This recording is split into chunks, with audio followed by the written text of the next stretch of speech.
നിങ്ങൾ മൈൻഡ് വൈറസിനെ കുറിച്ച് കേട്ടിട്ടുണ്ടോ? നമ്മുടെ കമ്പ്യൂട്ടറിലും നമ്മുടെ ശരീരത്തിലും ഒക്കെ വൈറസ് കയറുമെന്നറിയാം. പക്ഷേ നമ്മുടെ മൈൻഡിൽ വൈറസ് കയറും എന്ന് പറഞ്ഞാൽ നിങ്ങൾ വിശ്വസിക്കുമോ?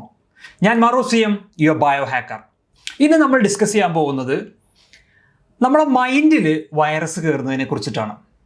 ഈ മൈൻഡ് വൈറസ് കയറിക്കഴിഞ്ഞാൽ എസ്പെഷ്യലി നമ്മുടെ ചിന്തകളെയാണ് അത് ഹൈജാക്ക് ചെയ്യുക എന്നുള്ളതാണ്.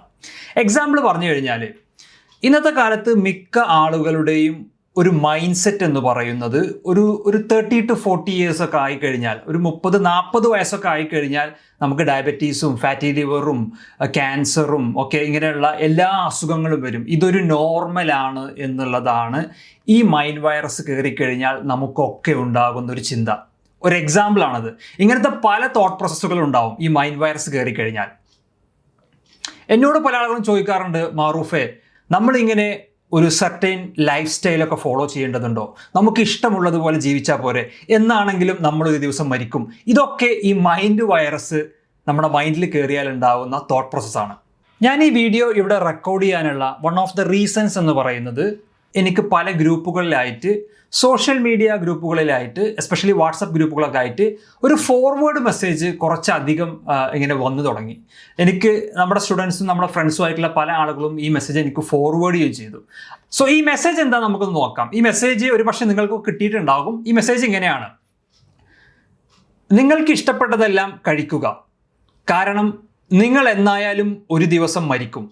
മോട്ടിവേഷൻ സ്പീക്കറുകളും മെസ്സേജുകളും നിങ്ങളെ വഞ്ചിക്കാൻ അനുവദിക്കരുത്. അതായത് മോട്ടിവേഷൻ സ്പീക്കേഴ്സ് ഒക്കെ നിങ്ങളെ പറ്റിക്കാൻ സാധ്യതയുണ്ട്. ഞാനൊരു മോട്ടിവേഷൻ സ്പീക്കർ അല്ല, ഞാനൊരു ട്രാൻസ്ഫോർമേറ്റീവ് കോച്ചാണ്, മോട്ടിവേഷൻ സ്പീക്കർ അല്ല. ഇനി പറയുന്നതാണ് നമ്മൾ പ്രത്യേകം ശ്രദ്ധിക്കേണ്ട കാര്യങ്ങൾ. ഒന്ന്, രസകരമായ ചില കാര്യങ്ങൾ. ട്രെഡ്മില്ലിൻ്റെ ഉപജ്ഞാതാവ് 54-ാം വയസ്സിൽ മരിച്ചു. ജിംനാസ്റ്റിക് കണ്ടുപിടിച്ചയാൾ 57-ാം വയസ്സിൽ മരിച്ചു. ലോക ബോഡി ബിൽഡിംഗ് ചാമ്പ്യൻ 41-ാം വയസ്സിൽ മരിച്ചു. ലോകത്തിലെ ഏറ്റവും മികച്ച ഫുട്ബോൾ കളിക്കാരൻ മറഡോണ 60 വയസ്സിൽ അന്തരിച്ചു. ഓക്കെ, ഇനി പറയുന്നത്, പക്ഷേ KFC കണ്ടുപിടിച്ച ആള് 94 വയസ്സ് വരെ ജീവിച്ചു. ന്യൂട്ടില്ല എന്ന് പറയുന്ന ഒരു ബ്രാൻഡ്, ഓക്കെ, അതായത് കുറച്ച് അധികം ഹൈ എമൗണ്ട് ഓഫ് ഷുഗർ ഉള്ള, നമ്മുടെ കുട്ടികൾക്കും വലിയവർക്കും ഒക്കെ ഭയങ്കരമായിട്ട് ഇഷ്ടമുള്ള ഒരു പ്രൊഡക്റ്റാണ്. ഇത് ഉണ്ടാക്കിയ ആൾ 88 വയസ്സ് വരെ ജീവിച്ചു. സിഗരറ്റ് കമ്പനി നിർമ്മാതാവായ ആൾ 102 വയസ്സ് വരെ ജീവിച്ചു. അങ്ങനെ പല കാര്യങ്ങളും പറയാണ്. അതിനുശേഷം പിന്നെ പറയുന്നത്, സ്ഥിരമായി സിഗരറ്റ് വലിച്ചുകൊണ്ടിരിക്കുന്ന ഒരു മാസ്റ്റർ, ഒരു അധ്യാപകൻ, അദ്ദേഹം 94-ാം വയസ്സിലാണ് മരിച്ചത് എന്നാണ് പറയുന്നത്. ഇനി അതിനുശേഷം സ്വന്തം കൃഷിയിടത്തിൽ നല്ല പച്ചക്കറികൾ, ഓർഗാനിക് ആയിട്ടുള്ള കൃഷി ചെയ്ത് നല്ല പശുവിൻ്റെ പാല് കുടിച്ച് ഒക്കെ വളർന്ന ഒരാൾ, ഒരു പാലക്കാട്ടുകാരൻ, ക്യാൻസർ വന്ന് മരിച്ചു എന്നാണ് പറയുന്നത്. ഇങ്ങനെ കുറേ കാര്യങ്ങൾ ഇത് ലിസ്റ്റ് ചെയ്യുന്നുണ്ട്. ഇത് എഴുതിയ ആൾക്ക് നല്ല സ്കില്ലുണ്ട്, ഒരു ലിംഗ്വിസ്റ്റിക്കിൽ, അല്ലെങ്കിൽ ആ എഴുതാനുള്ളത് നല്ല സ്കില്ലുണ്ട്. ഒരു പക്ഷേ എനിക്കിങ്ങനെ എഴുതിക്കോളാൻ പറ്റിക്കോളന്നില്ല. ഇനി നമുക്ക് ഇതിനെ പറഞ്ഞ കുറച്ച് കാര്യങ്ങൾ ഒന്ന് ഡയഗ്നോസ് ചെയ്യാം. കാരണം നമുക്ക് ഇന്ന് ഏതൊരു ഡാറ്റ ചെക്ക് ചെയ്യണമെങ്കിലും നമുക്ക് ഇൻ്റർനെറ്റ് ഉണ്ട്. ഓക്കെ, ഒന്നാമത്തെ സംഭവം നോക്കാം. ട്രെഡ്മില്ലിൻ്റെ ഉപജ്ഞാതാവ് 54-ാം വയസ്സിൽ മരിച്ചു എന്നാണ് അതിൽ എഴുതിയിട്ടുള്ളത്. ആക്ച്വലി ട്രെഡ്മില്ലിൻ്റെ ഉപജ്ഞാതാവ് 96-ാമത്തെ വയസ്സിലാണ് മരിക്കുന്നത്. ഓക്കെ, അതാണ് ഒന്നാമത്തെ ഇതിലുള്ള ചലഞ്ച്. രണ്ടാമത്തേതെന്ന് വെച്ച് കഴിഞ്ഞാൽ, ട്രെഡ്മില്ല് ഒരു ഹെൽത്തി എക്സസൈസ് ഓപ്ഷൻ അല്ല. ഓടുക, ട്രെഡ്മില്ലിൽ കയറി ഓടുക എന്നുള്ളത് ഒരു ഹെൽത്തി എക്സസൈസ് ഓപ്ഷനേ അല്ല. അത് നിങ്ങളുടെ മസിലിനെ നഷ്ടപ്പെടുത്തുകയാണ് ചെയ്യുക. സോ നിങ്ങൾ പെട്ടെന്ന് മരിക്കുകയാണ് ചെയ്യുക നിങ്ങൾ ട്രെഡ്മില്ലിൽ ഓടിക്കഴിഞ്ഞാൽ. ഇത് ഞാൻ പറഞ്ഞതല്ല, ഡഗ് മഗാഫ് എന്ന് പറഞ്ഞ ഒരു ഫേമസ് ആയ റൈറ്റർ ബോഡി ബൈ സയൻസ് എന്ന പുസ്തകത്തിൽ ഇതിനെക്കുറിച്ച് പ്രതിപാദിക്കുന്നുണ്ട്. മറ്റൊന്ന്, ട്രെഡ്മിൽ എന്ന് പറയുന്നത് ആക്ച്വലി എക്സസൈസ് ചെയ്യാൻ വേണ്ടി ഉണ്ടാക്കിയ ഒരു ഉപകരണമല്ല. ഇത് ജയിൽ പുള്ളികൾക്ക് പണിഷ്മെൻ്റ് ആയിട്ട് ഉണ്ടാക്കിയ ഒരു ഉപകരണമാണ്. സോ ട്രെഡ്മില്ലിൻ്റെ ഉപജ്ഞാതാവ്, ഒന്ന്, അയാൾ 96-ലാണ് മരിക്കുന്നത്. രണ്ടാമത്, ട്രെഡ്മിൽ ഒരു ഹെൽത്തി എക്സസൈസ് ഓപ്ഷൻ അല്ല. അത് ചെയ്തു കഴിഞ്ഞാൽ നിങ്ങൾക്ക് മസിൽ നഷ്ടപ്പെടുകയാണ് ചെയ്യുക. നിങ്ങൾക്കിത് വെരിഫൈ ചെയ്യണമെങ്കിൽ ബോഡി ബിൽഡിങ്ങിന് പോകുന്ന, അല്ലെങ്കിൽ ബോഡി ഷോക്കൊക്കെ പോകുന്ന ആരെങ്കിലും നിങ്ങളുടെ ഫ്രണ്ട്സിലോ ഫാമിലി മെമ്പറോ അല്ലെങ്കിൽ നാട്ടിലൊക്കെ ഉണ്ടാവും, ജിമ്മിലൊക്കെ പോകുന്ന ആളുകൾ, അവർ ബോഡി ഷോക്ക് പോകുന്നതിൻ്റെ കുറച്ച് കാലം മുമ്പേ എന്തായാലും മസിലൊക്കെ ഹെൽത്ത് ബിൽഡ് ചെയ്യല്ല ചെയ്യുക. അവർ ട്രെഡ്മില്ലിൽ ഉപയോഗിക്കുമെന്ന് ചോദിച്ചു കഴിഞ്ഞാൽ അവർ പറയും, ഇല്ല, വി നെവർ യൂസ് ട്രെഡ്മിൽ. മസിലുള്ള ആളുകൾ ട്രെഡ്മില്ല് ഉപയോഗിക്കില്ല. കാരണം ട്രെഡ്മില്ല് ഓടിക്കഴിഞ്ഞാൽ മസിൽ നഷ്ടപ്പെടുന്നതാണ്. മസിൽ എന്ന് പറയുന്നത് നമ്മുടെ ലോങ്ജാവിറ്റി ഓർഗനാണ്. ഹെൽത്തി ആയിട്ട് നല്ല രീതിയിൽ ലോങ്ജാവിറ്റി, ആയുസ് കൂടാൻ സഹായിക്കുന്ന ഒരു അവയവമാണ് മസിൽ എന്ന് പറയുന്നത്. രണ്ടാമത്തെ പോയിന്റ് എന്ന് പറയുന്നത്, ജിംനാസ്റ്റിക് കണ്ടുപിടിച്ച ആള് 57-ാം വയസ്സിൽ മരിച്ചു. ഓക്കെ, ആക്ച്വലി അദ്ദേഹം മരിച്ചത് 74 വയസ്സിലാണ്. ഇനി മൂന്നാമത് പറയുന്നത് ലോക ബോഡി ബിൽഡിംഗ് ചാമ്പ്യൻ 41 വയസ്സിൽ മരിച്ചു. ആരാണ് ഈ ചാമ്പ്യൻ എന്ന് പറഞ്ഞിട്ടില്ല. ഓക്കെ, അത് വളരെ ഇമ്പോർട്ടൻ്റ് ആണ്. ഇനി നമുക്കറിയുന്ന മിസ്റ്റർ ഒളിമ്പിയ ഈ 7 പ്രാവശ്യം മിസ്റ്റർ ഒളിമ്പിയ ആയ ഒരാളുണ്ട്, അർണോൾഡ് ഷ്വാർസ്നെഗർ.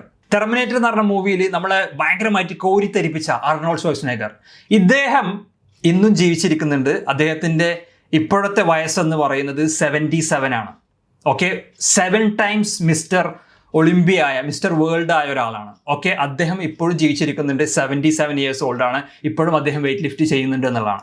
പണ്ടത്തെ പോലെ ചെയ്യുന്നുണ്ടാവില്ല, പക്ഷെ അദ്ദേഹത്തിന് ആവശ്യമായിട്ടുള്ള സ്മോൾ ലെവൽ വെയിറ്റ് ലിഫ്റ്റിംഗ് ചെയ്യുന്നുണ്ടെന്നുള്ളതാണ്. മറ്റൊന്ന്, ലോകത്തിലെ ഏറ്റവും മികച്ച ഫുട്ബോൾ കളിക്കാരനായ മറഡോണ 60 വയസ്സിൽ അന്തരിച്ചു. യെസ്, സത്യമാണ്. പക്ഷേ നിങ്ങൾ ശ്രദ്ധിക്കേണ്ട ഒരു കാര്യം എന്താ വെച്ച് കഴിഞ്ഞാൽ 37 വയസ്സിൽ മറഡോണ ഫുട്ബോളിൽ നിന്ന് ഔട്ടായിട്ടുണ്ട്. കാരണം കൊക്കൈൻ ഉപയോഗിച്ചത് കാരണം, ലഹരി പദാർത്ഥം ഉപയോഗിച്ചത് കാരണം. അപ്പം മറഡോണ ഒരു പക്ഷേ 40-50 വയസ്സ് വരെയൊക്കെ ഫുട്ബോൾ കളിച്ചതിന് ശേഷം 60-ാമത്തെ വയസ്സിൽ മരിക്കുകയാണെങ്കിൽ നമുക്കത് പറയാമായിരുന്നു. പക്ഷേ അൺഫോർച്ചുനേറ്റ്ലി 37-ൽ അദ്ദേഹം ഫുട്ബോളിൽ നിന്ന് ഔട്ടായിട്ടുണ്ട്. കാരണം ഡ്രഗ് യൂസ് ചെയ്തത് കാരണം അദ്ദേഹത്തെ ബാൻ ചെയ്യുകയാണ് ചെയ്തത്. നിങ്ങൾ നോക്കിക്കഴിഞ്ഞാൽ ഇന്ന് ജീവിച്ചിരിക്കുന്ന പല ഫേമസ് ആയ ഫുട്ബോൾ താരങ്ങളും 40+ ആണ്. അവർ നല്ല യങ്ങും നല്ല ഹെൽത്തി ആയിട്ട് തന്നെയാണ് അവർ മുന്നോട്ട് ജീവിതം നയിക്കുന്നത് എന്നുള്ളതാണ്. സോ ഇങ്ങനെയുള്ള മെസ്സേജുകൾ വരുമ്പോൾ നിങ്ങൾ അതിനെ ഒന്ന് ചെക്ക് ചെയ്യണം. കാരണം ഇങ്ങനത്തെ മെസ്സേജുകൾ പലപ്പോഴും നമ്മുടെ ഉള്ളിൽ ഒരു നെഗറ്റീവ് പ്രോഗ്രാം ക്രിയേറ്റ് ചെയ്യും. അല്ലെങ്കിൽ നമ്മുടെ മൈൻഡിൽ ഓക്കെ എന്ത് ചെയ്തിട്ടും കാര്യമില്ല, we don't have any control over our life. നമ്മുടെ ജീവിതത്തിൽ നമുക്ക് ഒരു കൺട്രോളും ഇല്ല. നമ്മളൊരു പപ്പറ്റ് പോലെ, അല്ലെങ്കിൽ നമ്മളെ വേറെ ആരോ കൺട്രോൾ ചെയ്യുകയാണ്, നമുക്ക് തീരെ കൺട്രോൾ ഇല്ല എന്നുള്ളൊരു വിശ്വാസം, ഒരു പ്രോഗ്രാം, ഒരു വൈറസ് നിങ്ങളുടെ മൈൻഡിൽ കയറാൻ ഇത് കാരണമാകും. അപ്പോൾ ഇങ്ങനത്തെ മെസ്സേജുകളൊക്കെ കിട്ടുമ്പോൾ നിങ്ങൾ എസ്പെഷ്യലി അതൊന്ന് ചെക്ക് ചെയ്യണം. ഒന്നാമത്, ഇതിൻ്റെ താഴത്ത് ഇത് ആരാ എഴുതിയെന്നൊന്നുമില്ല. അതുകൊണ്ട് തന്നെ ആളുകൾ ഇങ്ങനെ ഫോർവേഡ് ചെയ്യും. നമുക്കൊരു ടെൻഡൻസി ഉണ്ട്, ഇങ്ങനത്തെ മെസ്സേജുകൾ കിട്ടുമ്പോൾ ആദ്യം ആര് ഫോർവേഡ് ചെയ്യും എന്നുള്ള ഒരു ടെൻഡൻസി നമുക്ക് എല്ലാവർക്കും ഉണ്ട്. അപ്പോൾ നമ്മളത് കേൾക്കുമ്പോൾ നമുക്കൊരു സുഖം കിട്ടും. ഓക്കെ, ഒരു ഹെൽത്തി ലൈഫ് സ്റ്റൈൽ ഒന്നും ഫോളോ ചെയ്യേണ്ട ആവശ്യമില്ല, എക്സസൈസ് ഒന്നും ചെയ്യേണ്ട ആവശ്യമില്ല. കാരണം എക്സസൈസ് ചെയ്ത ആളുകളൊക്കെ മരിക്കുന്നുണ്ട്, എക്സസൈസ് കണ്ടുപിടിച്ച എല്ലാ ആളുകളും മരിച്ചിട്ടുണ്ട്. പിന്നെ നമ്മൾ എന്തിന് എക്സസൈസ് ചെയ്യണം? അപ്പോൾ നമ്മളുടെ ഉള്ളിലുള്ള ഒരു വിക്ടിം മെൻറ്റാലിറ്റീനെ ഒന്നും കൂടിയും കുളിപ്പിച്ച് പൊട്ട് തൊട്ട് എന്നൊക്കെ പറയുന്നത് പോലെ ഒന്നും കൂടി നെർച്ചർ ചെയ്യുന്ന ഒരു മെസ്സേജ് ആണ് ഇത് എന്നുള്ളതാണ്. അപ്പോൾ നമ്മൾ എപ്പോഴും അതിനുശേഷം പറയുന്ന കുറേ കാര്യങ്ങൾ നല്ല ഇൻട്രസ്റ്റിംഗ് ആയിട്ട് അദ്ദേഹം എഴുതിയിട്ടുണ്ട്. പക്ഷേ ഒരുപാട് ആളുകൾ ഈ മെസ്സേജ് ഫോർവേഡ് ചെയ്തിട്ടുണ്ട്. ഇത് പല ആളുകളുടെയും ബ്രെയിനിൽ മൈൻഡിൽ ഒരു വൈറസ് ആയിട്ട് കയറിയിട്ടുണ്ട്. കാരണം എക്സസൈസ് ചെയ്തിട്ട് കാര്യമില്ല, ഫുഡ് കഴിച്ചിട്ട് കാര്യമില്ല, സിഗരറ്റ് വലിക്കാതിരുന്നിട്ട് കാര്യമില്ല, ക്യാൻസർ വരും. Yes, of course. For example, നമ്മൾ പണ്ട് കാലത്ത് ഉണ്ടാക്കിയിരുന്ന, അപ്പോൾ ഇനീഷ്യലി ഒരു പക്ഷേ KFC തുടങ്ങിയ സമയത്ത് അവർ സൺഫ്ലവർ ഓയിലും സീഡ് ഓയിൽസും ഒന്നും ഉപയോഗിച്ചിട്ടുണ്ടാവില്ല. അവിടെ നമ്മൾ ഇവിടെ വെളിച്ചെണ്ണ ഉപയോഗിക്കുന്നത് പോലെ അവിടെ ഉപയോഗിച്ചിരുന്നത് ടാലോ എന്ന് പറഞ്ഞിട്ടുള്ള ബീഫിൻ്റെ ഒരു ഫാറ്റാണ്. ബീഫിൽ നിന്ന് എടുക്കുന്ന ഒരു ഫാറ്റാണ് ഉപയോഗിച്ചിരുന്നത്. ഈവൻ ഫ്രഞ്ച് ഫ്രൈസും ഒക്കെ പണ്ടത്തെ കാലത്ത് ഉണ്ടാക്കിയിരുന്നത് അതിൽ നിന്നാണെന്നാണ് പറയുന്നത്. സോ ഇന്ന് അത് മാറി, അതിൽ ഒരുപാട് ചേഞ്ചുകൾ, ഒരുപാട് പ്രോസസ്ഡ് ഇൻഗ്രീഡിയൻസ് നമ്മുടെ ഹൈജാക്ക് ചെയ്യാൻ, നമ്മുടെ ബ്രെയിനിനെ ഹൈജാക്ക് ചെയ്യാൻ, നമ്മുടെ അഡിക്ഷൻ പ്രോസസ്സിനെ കൂട്ടാനുള്ള ഒരുപാട് കാര്യങ്ങൾ അതിൽ ആഡ് ചെയ്തിട്ടുണ്ട് എന്നുള്ളതാണ്. അപ്പോൾ അന്ന് ഉണ്ടാക്കിയ അതേ KFC ആയിരിക്കില്ല ഇന്ന് ഉണ്ടാക്കിയത്. ഇനി ആ KFC ഉണ്ടാക്കിയ ആൾ അത് 365 ഡേയ്സും അതന്നെ ആണ് കഴിച്ചിട്ടുള്ളത് നമുക്ക് ഉറപ്പൊന്നും പറയാൻ പറ്റില്ല. ഓക്കെ, സോ ഇത് നമുക്ക് ഇങ്ങനത്തെ ജങ്ക് ഫുഡുകൾ കൂടുതൽ കഴിക്കാനുള്ളൊരു മോട്ടിവേഷൻ തരും. കാരണം ന്യൂട്രില്ല കഴിക്കണം. കാരണം ന്യൂട്രില്ലൻ്റെ ഫൗണ്ടർ ഒരുപാട് കാലം ജീവിച്ചിട്ടുണ്ട്, KFCയുടെ ഫൗണ്ടർ ഒരുപാട് കാലം ജീവിച്ചിട്ടുണ്ട്. അപ്പോൾ നിങ്ങൾ KFC ന്യൂട്രിലയൊക്കെ വീണ്ടും വീണ്ടും കഴിക്കണം. അങ്ങനെ കഴിച്ചു കഴിഞ്ഞാൽ നമുക്ക് എൻജോയ് ചെയ്യാം ലൈഫ് എന്നുള്ളൊരു മെസ്സേജാണ് അദ്ദേഹം ഇതിൽ പറയുന്നത്. ഇനി പറയുന്നത് വളരെ ഇമ്പോർട്ടൻ്റ് ആണ്. വ്യായാമം ആയുസ് നീട്ടുന്നു എന്ന നിഗമനത്തിലെത്തിയതിൽ വലിയ കാര്യമൊന്നുമില്ല. അതായത് എക്സസൈസ് ചെയ്തുകൊണ്ട് പ്രത്യേകിച്ച് കാര്യമൊന്നുമില്ല എന്നുള്ളതാണ് പറയുന്നത്. മുയൽ എല്ലായ്പ്പോഴും മുകളിലേക്കും താഴേക്കും ചാടി ജീവിക്കുന്നതാണ്. പക്ഷേ ഇതിൻ്റെ ആയുസ് 2 വർഷമാണ്. വ്യായാമം ചെയ്യാത്ത ആമ 400 വർഷം വരെ ജീവിക്കുന്നു. അതുകൊണ്ട് തന്നെ ജീവന്റെ തുടക്കവും ഒടുക്കവും ജീനുകളുടെ കയ്യിലാണ്. അതായത് നിങ്ങൾക്കൊരു ജീൻ ഉണ്ടെങ്കിൽ നിങ്ങൾ ജീനുകളുടെ അടിമകളാണ്. അതിൽ നമുക്ക് മാറ്റമൊന്നും വരുത്താൻ പറ്റില്ല എന്നാണ് ഇവിടെ പറയുന്നത്. 2 വർഷമേ മുയൽ ജീവിക്കുന്നുള്ളൂ. കാരണം അത് ഭയങ്കര ആക്റ്റീവാണ്. അതുകൊണ്ട് തന്നെ അതിൻ്റെ ആയുസ് കുറവാണെന്നാണ്. ആക്ച്വലി മുയൽ ഒരു 8 to 12 വയസ്സ് വരെ ജീവിക്കുമെന്നാണ് ഞാൻ സെർച്ച് ചെയ്തപ്പോൾ കിട്ടിയത്. ഓക്കെ, സോ നിങ്ങൾക്ക് അറിയുമെങ്കിൽ അത് ഇവിടെ കമന്റ് ചെയ്യുക. നിങ്ങളുടെ വീട്ടിൽ മുയലുകളൊക്കെ ഉണ്ടാവും, എത്ര വർഷമാണ് അത് ജീവിക്കുന്നത് നിങ്ങൾക്ക് അറിയാൻ പറ്റും. ഓക്കെ, സോ മുയൽ ഇങ്ങനെ ചാടിക്കളിച്ച് ജീവിക്കുന്നതുകൊണ്ട്, ഭയങ്കര എക്സസൈസ് ചെയ്യുന്നത് കൊണ്ട് തന്നെ മുയൽ പെട്ടെന്ന് മരിച്ചു പോകുന്നതാണ്. അങ്ങനെയാണെങ്കിൽ നമ്മളെ വീട്ടിലെ എല്ലാ കുട്ടികളും പെട്ടെന്ന് മരിച്ചു പോകണം. കാരണം നമ്മളെ കുട്ടികൾ രാവിലെ മുതൽ വൈകുന്നേരം വരെ സ്കൂളിൽ പോകുന്നത് ഒഴിച്ചു കഴിഞ്ഞാൽ, സ്കൂളില്ലാത്ത സമയത്ത് അല്ലെങ്കിൽ വെക്കേഷനൊക്കെ ആണെങ്കിൽ അവർ രാവിലെ മുതൽ വൈകുന്നേരം വരെ ഓട്ടവും ചാട്ടവും തലകുത്തി മറിയലൊക്കെ ആയിരിക്കും. അങ്ങനെയാണെങ്കിൽ നമ്മളെ കുട്ടികളും 1-2 വർഷം മാത്രമേ ജീവിക്കുള്ളൂ, അതിനുശേഷം അവർ മരിച്ചു പോകേണ്ടതാണ്. പക്ഷെ മരിച്ചു പോകുന്നില്ല. അപ്പോൾ ഇങ്ങനെ ഔട്ട് ഓഫ് കോണ്ടെക്സ്റ്റിൽ കോട്ട് ചെയ്യുന്ന ചില മെസ്സേജുകൾ നിങ്ങൾക്ക് കിട്ടും. അത് കിട്ടുമ്പോൾ നിങ്ങൾ അതിനെക്കുറിച്ച് എന്ത് ചെയ്യുക, അവെയർ ആവുക. ഓക്കെ, ജസ്റ്റ് അതിനെടുത്ത് ഫോർവേഡ് ചെയ്യുക. അറ്റ്ലീസ്റ്റ് നിങ്ങളുടെ മൊബൈൽ ഫോൺ ഉണ്ട്, ജസ്റ്റ് ഗൂഗിളിനോട് ചോദിച്ചു കഴിഞ്ഞാൽ അറിയാം എന്താണ് ഇതെന്നൊക്കെ ചോദിച്ചു കഴിഞ്ഞാൽ നിങ്ങൾക്ക് ഈസി ആയിട്ട് അതിന് ആൻസർ കിട്ടുമെന്നുള്ളതാണ്.